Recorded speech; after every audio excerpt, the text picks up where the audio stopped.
Hello everyone, welcome to today's edition of Tuesday Tea with Elsa. Got my tea, my horses are eating some alfalfa behind me, and I have a great subject to talk about today thanks to one of my friends and students in Germany, and I have been thinking about it all week.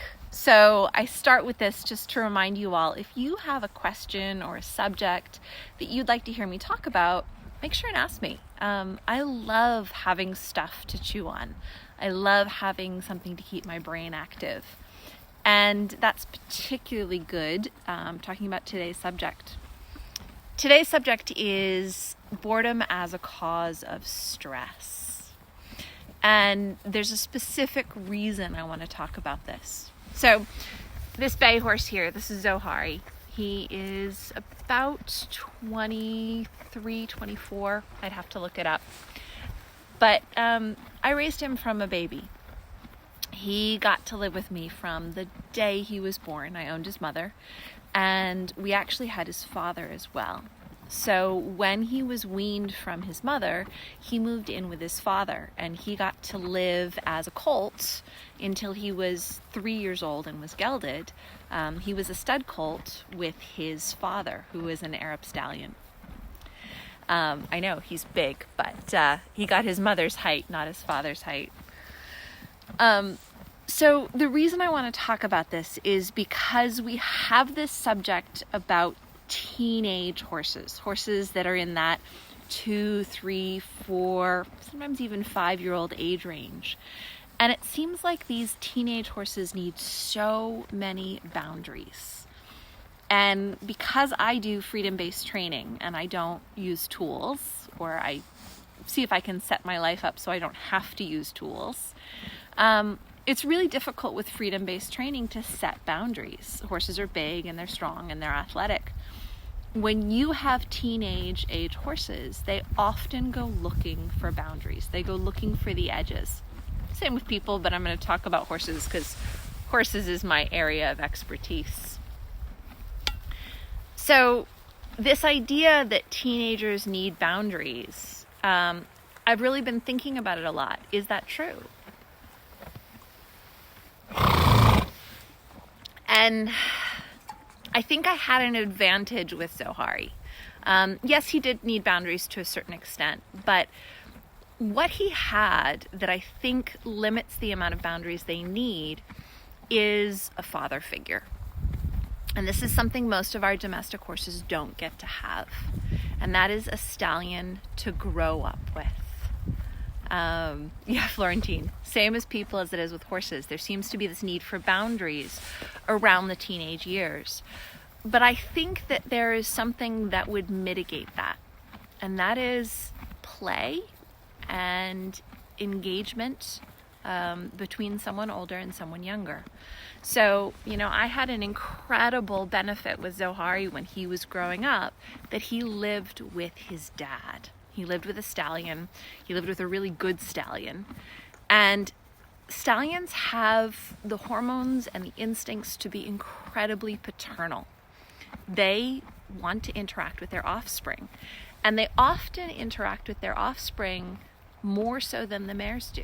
The mares are often tired. They're often trying to get enough food to nurse the next foal. And of course, I'm talking about the wild circumstance here. But mares are often preoccupied with surviving and nourishing the next generation, whereas the stallion's job is to interact and explore with their offspring. Now, in the domestic world, we don't have babies growing up with their stallion. And because we don't have that younger generation growing up with their dads, they don't get the same kind of interactive experience with the world where they're participating in the world with an older horse that has a lot of energy for them, a lot of energy to share with them. And I think I was really lucky with Zohari that, he got to grow up with his dad. Even after he was gelded at 3 years old, he got to live with his dad for a couple of years after that before he went in with the bigger herd.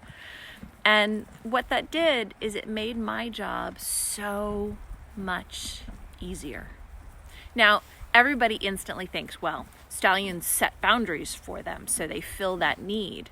But I actually think that there's something more than that. It's not so much that the stallions fill the need for boundaries, but what the stallions do is they fill the need for interaction, for something interesting, something new, playtime, investigating the world. And this investigation of the world with Dad is something that fills the horse's seeking need. As they get older, they quiet down and they don't have so much seeking drive to understand new things, to learn new things. At 23, 24, I can't remember, Zohari's pretty quiet. He doesn't have a lot of seeking drive. But at a year old and 2 years old and 3 years old, he had a lot of drive to learn new things. And I think this is the base of the issue with teenage horses, is they have a lot of drive to learn new things and to explore and investigate. And in the domestic world, we don't have very much for them to explore or investigate. And if we do, the interested interactions of an older horse doing it with them is usually lacking. The herds that we have are usually mares and geldings, and quite frankly, mares and geldings are a little bit less interactive with the youngsters than the stallions tend to be. A really good sire stallion will tend to have a lot of paternal drive to interact with their offspring and go places and investigate and fill that need. And when you fill that need, you have a horse that doesn't experience as much boredom. We know that stress causes more fight and more flight from horses. And we know that setting boundaries for a horse that is expressing fight or flight seems to lower their stress, so they don't need to express as much fight or flight. But the thing that I want to bring up here is, what if we lowered the stress in the first place so they didn't need the boundaries? What if we found ways to investigate and see the world and seek out new experiences and walk over different surfaces and smell different things and see different things? Is there a way that we could experience the world fully with our young horses to the point where boredom wasn't causing stress for them? And my description of stress is, anytime the stress goes up too much, you're going to find that horses react out of fight or flight. They're going to become difficult to be around. And if you have a teenage horse, you're going to find yourself needing to set boundaries for them in order to lower their stress. You're going to need to put some edges of what's acceptable and what's not acceptable, and then you'll see their stress go down. If we can fill the need, hi Zohari, and fill this need for interaction and exploration and the stretching of the brain and the senses and building intelligence around the way their brain connects to their body and their ability to climb hills or step over logs or climb through branches or navigate mud. These are all experiences that a wild teenage horse would have, and their incredibly finely tuned brain that is seeking out knowledge would be fulfilled by all these experiences they're having. In an ideal world, you get teenage horses that are paired up with stallions that are interactive and supportive in these environments. And from what I've observed, the more positive interaction there is around new experiences, the less limits and boundaries you need to set. And, I'm talking about ideal situations.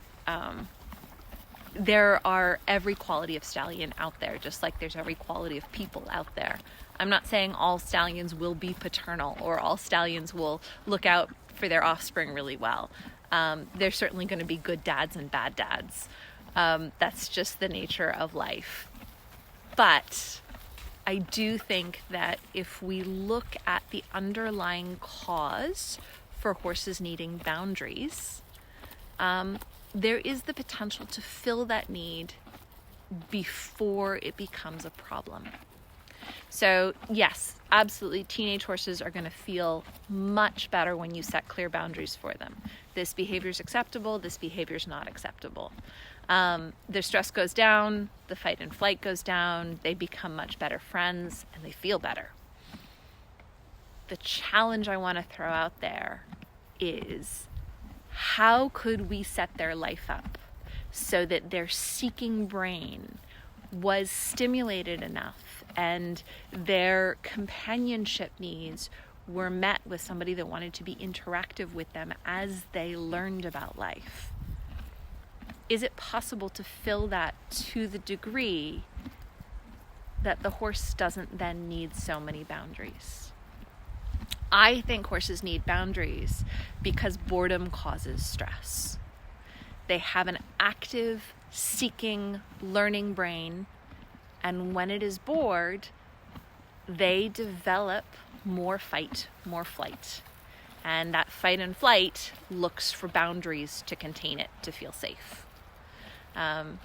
Now, do I know this for sure? Of course not. This is my own personal theory. I will be watching horses for the rest of my life to see if it continues to play out and if it seems to be true. But it's an interesting thing to think about. And yeah, Sandra, so older horses that never had that need filled, it's an interesting puzzle. I don't remember Camelot's story exactly, Sandra, but I know that the horses that didn't have really good parents tend to be a little bit more difficult in terms of having us fill those needs later. There's these windows of opportunity where their brain is particularly ready for certain kinds of interaction and certain kinds of learning. And if they don't get that kind of learning and interaction at that window of opportunity, it becomes a little harder for us to fill. But I don't think it's impossible. It just comes down to feel and timing. And I guess, Sandra, I would say that any horse that needs a lot of boundaries, we want to explore how much diversity can we give them in life experience so that they're not bored. Now, having said that, there is a difficulty, and that is that horses who are used to operating on a high stress level will flip back and forth from being bored to being overwhelmed, and they'll skip the middle area, which is being interested, engaged, fascinated. And if you have a horse that's constantly jumping back and forth from being bored to being overwhelmed, from being bored, from being overwhelmed, it's really hard to find the right kind of stimulation for their brain that doesn't also overwhelm them. I'm not saying this is an easy theory. I'm saying it's something to think about. And I know I certainly am with Ocasio. He's my horse that definitely jumps back and forth between being bored and then being overwhelmed. And he flips back and forth, and trying to help him find that middle ground of being very functional is challenging. I think that has something to do with him being rounded up from the wild as a weanling and, broken up from his herd and not given the kind of interaction that would have really helped him develop a functional way of being. He gets bored very easily. Nothing is interesting enough for him. And then he gets overwhelmed really easily. I think that it is the role of a stallion in the herd to really raise their offspring so that they have very functional interaction skills. We don't raise babies with stallions very often anymore. And so it becomes something that we have to help them with, or we hope that they have a really good set of geldings and mares to interact with. The benefit of the domestic world is The mares aren't pregnant all the time. Mares have a little bit more energy. There is more interaction with the babies than might be in the wild. Kristen says, boredom while clicker training can also lead to a more intensified play that seems similar to fight. I'll have to read the rest of your comment later, Kristen, but I do think that clicker training is an interesting place where we can introduce a lot of stimulus, but when it gets overwhelming or gets boring, then you get fight or flight. Unfortunately, you get fight or flight on either end of the spectrum. Hi, Zohari. Good to see you. So the goal is for us to build as wide and diverse a functional zone as we can, and figure out how to introduce new ideas, new experiences at the rate a horse is comfortable with, so that they can stimulate their brain in a good way. If you do too much, they'll become overwhelmed. You do too little, they become bored. And for some horses, it feels like walking a tightrope, trying to find the right amount right in the middle. And I think that the more attention they get from really good parents, a mare and a stallion, as a baby, the wider that functional range becomes, and it's a little easier to deal with. But there's no guarantees. Kate says there's probably some overlap with human kids' development, attachment theory. Yeah, the part needing boundaries. I agree. And that's part of where I pull my theories, Kate, is that, this need to set boundaries is usually making up for stuff we didn't do sooner, or making up for stuff that wasn't supplied to the horse sooner. And I think there is some overlap between humans and horses in that way. If you have really good interactive parents who help you explore a wide, diverse range of things to do, you don't need so many boundaries later in life. If you end up being a little bit starved for all of those new experiences and someone to share them with, it's really easy to have boredom cause too much stress that causes fight and flight later in life, that causes a need for boundaries. And I'm not saying boundaries are bad. Boundaries are sometimes the very best thing for a horse. But in freedom-based training, my job is to ask the question, what would we have to do early enough if we didn't want to have to set boundaries later? Now, there's some jokes among my family members that, the ultimate Taming Wild movie will be me raising a baby, because it's not easy. Raising a baby without the tools necessary to set proper boundaries. And I include food rewards in my use of tools there. But it would be an interesting puzzle. I'm not sure I'm ready for it yet. So Kate says, do you think the boundary setting works to address with what's actually missing later with older kids, or is it a Band-Aid? I think, Kate, that it's a Band-Aid, but it allows you to get the horse or the child in the functional zone long enough that you can then apply the solution, which is shared experience together. It's really difficult to share positive experiences with someone who's in a fight or flight state. And so sometimes boundaries are enough of a Band-Aid to get you into a functional state, so then you can apply the solution. And the solution is shared experience. Lots of variety of good shared experience. It's my theory. I'm sure there are going to be lots of other theories about this too, but my job is a really interesting one. And that is to say, this guy here, I used all sorts of different, dominance training and food reward training and all sorts of different training. And he's 24 and I love him. But my job now is to say, what could I have done better? And how do I teach it better? And what would be possible that sets it up for success. Exactly. Prior preparation prevents poor performance. I always loved that. And, we're not going to be able to prepare for everything. That's impossible. But every experience we have sets us up to prepare for future experiences better. Sal says, really interesting. My horse does this, so I'm never quite sure how to handle whatever horse shows up. Yeah. And so, Sal, I would suggest, a certain amount of boundary setting will make everyone feel safe. But then it's about sharing good experiences together so that you won't need so many boundaries in the future.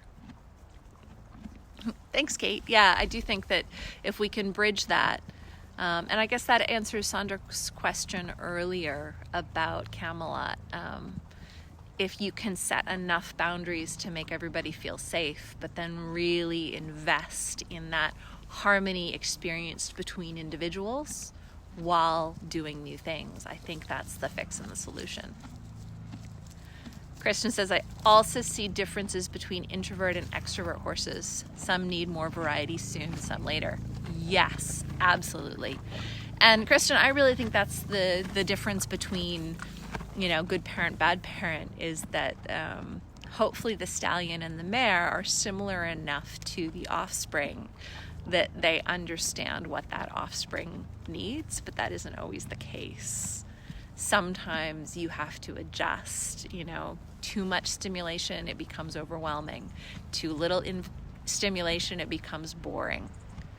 And he says, when there is boredom, is not motivation the key? Why boundaries? So motivation is great. And if motivation works, that's wonderful. There is a great deal of gray area between motivation and boundaries, and I'm specify with food rewards. If you have food that the horse can't get until they behave a certain way, most people would call that motivation, but I actually think that's slightly in the gray area between motivation and boundaries. If the horse wants the food badly enough, there is discomfort in not having the food yet. So that's where, motivation and boundaries they're linked. And exactly which one you're using depends on how much pressure is felt. And everyone's going to draw the line in different places there. But essentially, there is a cause and effect. This is the action the young horse takes. This is the result. And whether you think of it as motivation or you think of it as boundaries, the point is that this is a process that is ongoing. And my point that I'm making in this tea talk is that if we raise them really well, we don't need to motivate so much, and we don't need to set so many boundaries. Without fear, there's curiosity. If a horse has enough curiosity, they start offering behaviors, and they don't need to be motivated the same way to offer those behaviors. Whether you think of it as motivation or boundaries, it's whatever works. So without fear, there is curiosity. So the more feel-good company our horses have with us, the more curious they become. Yeah, I agree. So Christian, you say, I agree to Elsa, it can, but it doesn't have to work as motivation. Yep. It's all in how you do it. It's all in how you put it together, whether you're using pressure or whether you're using food. The point is, can you use it in a way that ends up with the horse feeling better and the relationship being better? If you can do that, you're on the right track. And I just like to study however we can do that in ways that really support the horse in being self-motivated, not necessarily needing to be motivated by us. Yeah, Florentine, this is interesting in thinking about Chekhov. Your horse didn't meet his father or his mother, and he was a hooligan. He needed a lot of help and a fair amount of boundaries from you. but he was so big, he was difficult to set boundaries for. So it's an interesting subject to think about. Annie, I'm talking about boredom in general, in the life of the horse, not necessarily in training. I'm talking about the setup for good training, not necessarily how much interest and diversity you need to supply. There's a difference. I think if the horse gets enough interaction in their life, what I find is people who really try and make training interesting get very dependent on their food rewards or their tools because it becomes too easy to get overwhelming. So I actually really like to sway towards the boredom side so that my horses are less overwhelmed. I just have to be careful that we don't sway too far the other direction where boredom creates stress also. Sandra says, I'm not sure I understand boredom in a horse herd. My horse's herd doesn't seem bored. How do you determine if a horse is bored? Your herd might be very well balanced, Sandra. But I know that I have one youngster in particular, Ocasio, who's sometimes at tea time with me. And you can tell he's bored because he irritates all the others. You can see him looking around for something to do. And if he can't find something to do, he goes to bite someone. And he will continue biting the other horses until they create enough diversion for him or enough boundaries. So you can see boredom in the horse that causes problems. If your horses aren't causing any problems, then boredom probably isn't their issue. So everyone's a little bit different. This may or may not apply to you. But yeah, Kristen, I think it's helpful to see it on a range. I love looking at things on a range. Zohari's rolling up there. I find older horses are really good at entertaining themselves. They find the thing they want to do next, and they do it. The younger horses often don't. They get stuck, and they need a little bit of help. But the key is, how do you help them without them getting overwhelmed? So I think that's all for tea time today. If you guys have questions, feel free to leave them in the comments. If you have ideas for things I should talk about next week, let me know. And I will see you next Tuesday for Tea with Elsa and whichever horses feel like joining me. Have a wonderful day, you guys.